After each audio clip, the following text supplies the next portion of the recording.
How would you recognize an A player?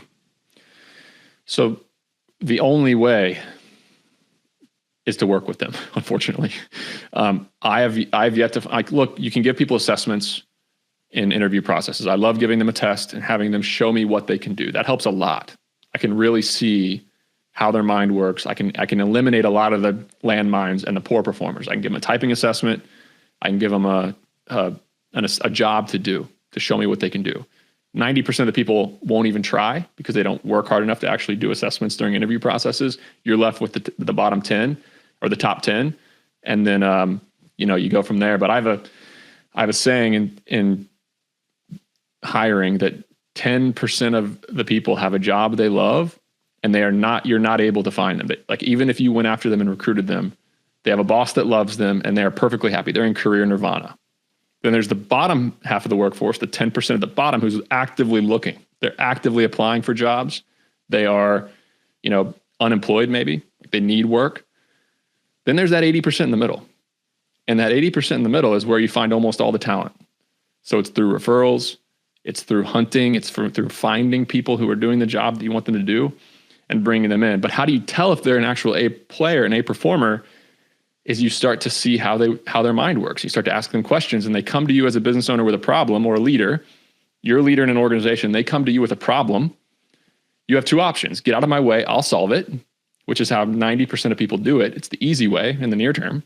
Or you're going to ask questions and you're going to figure out how their mind works and you're going to send them away with their problem so that they have to solve it. And when you do that, when you start to ask questions of the person, start to figure out how their mind works, you get two things. They get better at decision making and they become a little bit more confident in their abilities to solve problems. And number two, you get to look into their mind and see if they have what it takes and see if they're an actual A player. But most business owners and leaders and managers, a problem comes to them, they say, get out of my way, I'll solve it. That's not the best way to do it in the long run.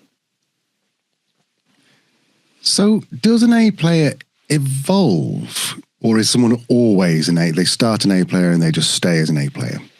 Oh yeah, I've seen people make massive career improvements and learn new things and adapt very quickly. And they have almost all the A players from a management perspective have a sense of what needs to be done that's not explicit.